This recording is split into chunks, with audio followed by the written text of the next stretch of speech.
Assalamualaikum warahmatullahi wabarakatuh.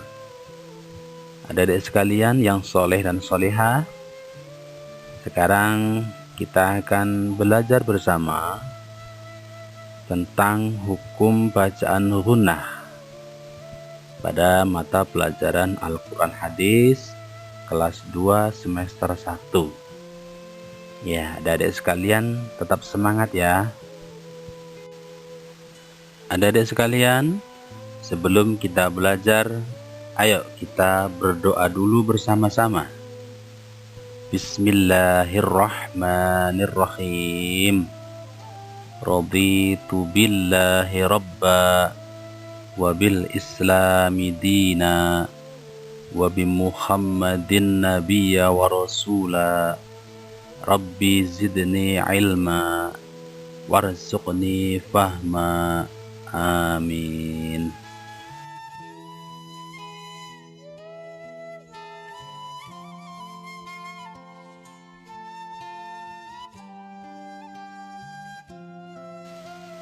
Baiklah adik-adik sekalian, kita akan memasuki materi tentang hukum bacaan ghunnah. Apa itu ghunnah? Ghunnah adalah mendengung atau dengung. Bacaan ghunnah berarti bacaan yang harus disuarakan mendengung. Ya, jadi yang dinamakan bacaan ghunnah itu adalah bacaan yang harus disuarakan mendengung. Kemudian apa itu dengung? Dengung adalah suara yang keluar dari pangkal hidung seraya ditahan kira-kira 2 harakat atau 2 ketukan atau 1 alif. Ya, itu yang dinamakan dengan dengung. Sekali lagi, dengung adalah suara yang keluar dari pangkal hidung seraya ditahan kira-kira 2 harakat atau 2 ketukan atau 1 alif. Nah, itulah yang dinamakan dengan ghunnah. Iya.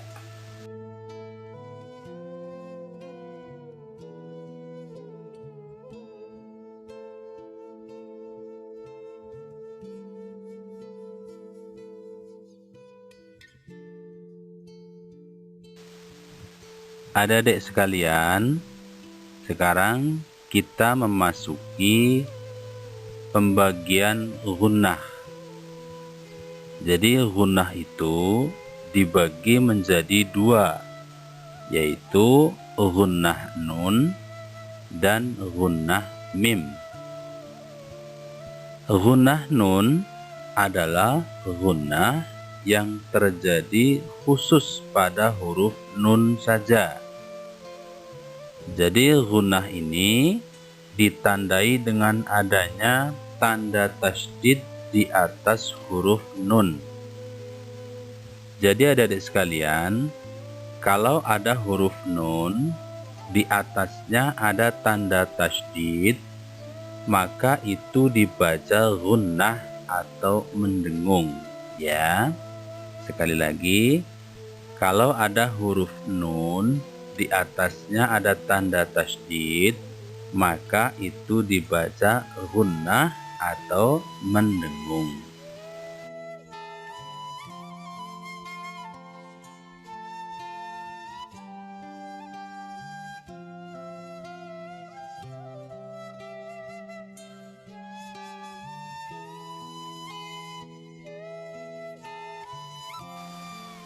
Adik-adik sekalian, sekarang apa itu tasydid? Tasydid juga diartikan sebagai 2 huruf yang sama sifat dan makhrajnya berada dalam satu kata atau kalimat. Huruf pertama berharokat mati atau sukun, sedangkan huruf kedua berharokat hidup. bisa berupa fathah, kasroh, domah, atau tanwin. Jadi kalau ada dua huruf yang sama sifat dan makhrajnya yang berada dalam satu kata atau kalimat, huruf pertama itu biasanya berharokat mati atau sukun, sedangkan huruf kedua itu berharokat hidup. Ya, hidup itu bisa berupa fathah, kasrah, domah, atau tanwin. Ini yang dinamakan dengan tasydid. Kemudian kita memasuki bagian gunnah yang berikutnya, yaitu gunnah mim. Apa itu gunnah mim? Gunnah mim adalah gunnah yang hanya terjadi pada huruf mim. Gunnah mim ditandai dengan adanya tanda tasydid di atas huruf mim. Jadi kalau ada huruf mim, di atasnya ada tanda tasydid, maka dibaca gunnah.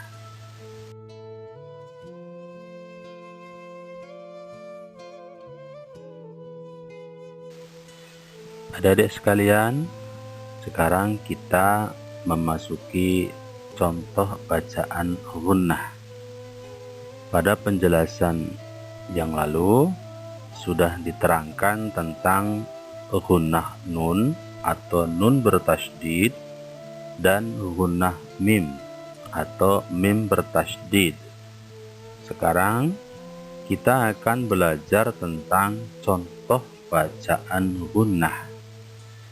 Adik-adik bisa lihat di dalam tabel, di situ ada contoh bacaan gunnah nun dan gunnah mim. Sekarang kita mulai dari gunnah nun. Di situ ada tulisan dengan huruf hijaiyah dan cara membacanya. Kita mulai dari atas. Di situ ada tulisan inna. Nah, di atas nun ada tasydid, maka dibaca mendengung. Inna. Kemudian malikin nas. Kemudian minal jinnati, ya. Kemudian innahu kana. Kemudian inna syani'aka. Nah, di situ adik-adik bisa melihat di atas huruf nun ada tasydid, maka dibaca gunnah. Sekarang kita lihat di dalam tabel gunnah mim, ya, di dalam tabel gunnah mim. Kita lihat bagaimana contohnya. Yang pertama amma, dibaca mendengung, amma. Kemudian thumma kalla. Kemudian fa'amma man, ya. Kita lanjutkan thumma lam yatubu. Kemudian yang paling bawah fa ummuhu hawiyah. Nah, itulah contoh bacaan gunnah, yaitu gunnah nun dan gunnah mim.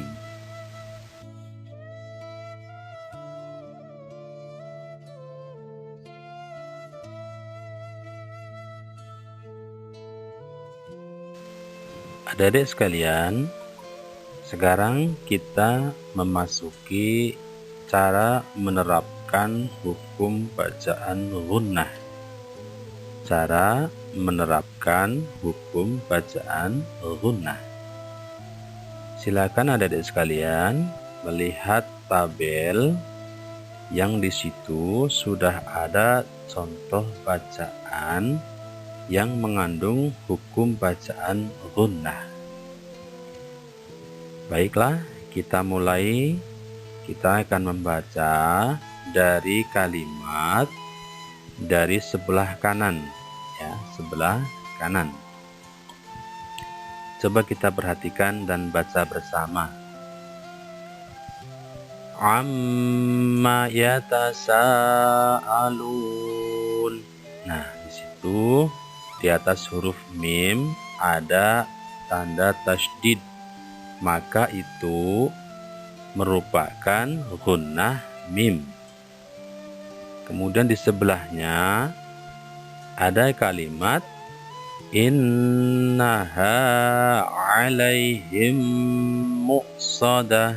Nah, di sini tanda tasydid berada di atas huruf nun, maka ini merupakan gunnah nun.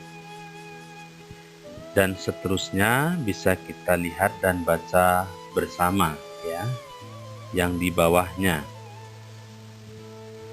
Wa amma man khaffat mawazinuhu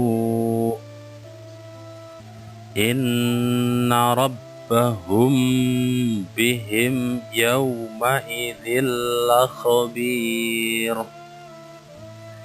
fa ummuhu hawiyah anin naba'il azim fa ammal yatima fala taqhar yahsabu annama lahu akhlada wa ammas sa'ila fala tanhar kalla layumbadanna fil khutamah amma yatasaalun. Nah, dan seterusnya. Ini merupakan contoh atau cara menerapkan hukum bacaan gunnah pada ayat-ayat Al-Quran.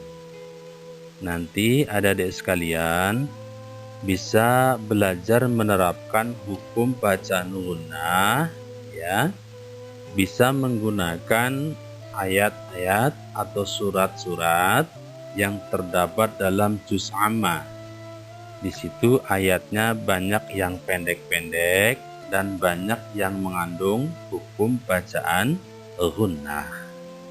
Baiklah, silakan nanti adik-adik bisa mencoba, ya. Ini contoh sedikit saja. Nanti adik-adik sekalian bisa mencoba menerapkan pada bacaan yang adik-adik baca, ya, melalui juz amma atau mungkin melalui ayat-ayat Al-Quran yang lain.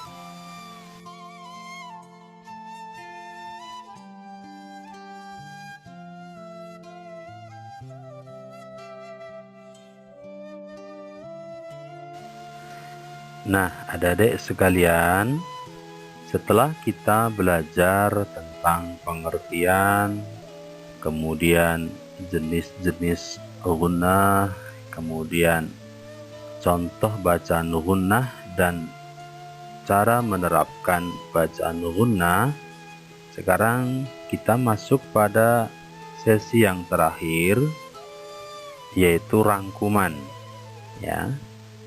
Bagian atau sesi yang terakhir adalah rangkuman.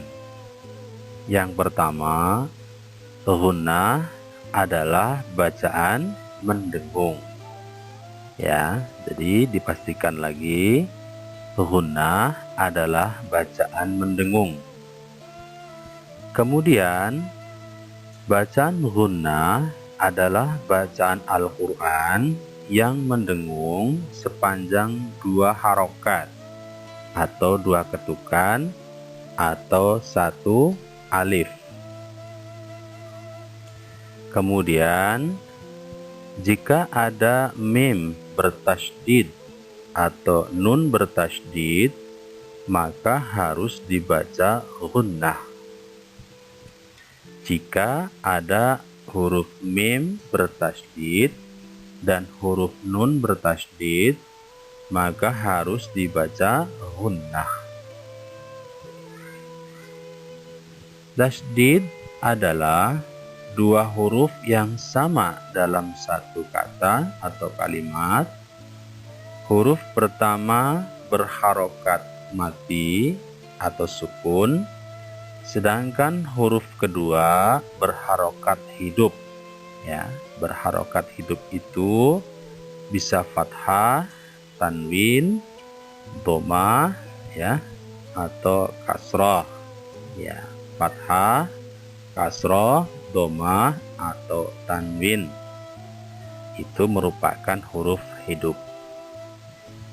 Nah, adik-adik sekalian, setelah kita belajar tentang pengertian, kemudian jenis-jenis gunnah atau bagian gunnah, kemudian contoh bacaan gunnah, kemudian cara menerapkan bacaan gunnah, di sini diharapkan adik-adik bisa menerapkan dalam membaca Al-Quran sehingga bacaannya sesuai dengan kaidah ilmu tajwid, khususnya pada bab yaitu bacaan gunnah.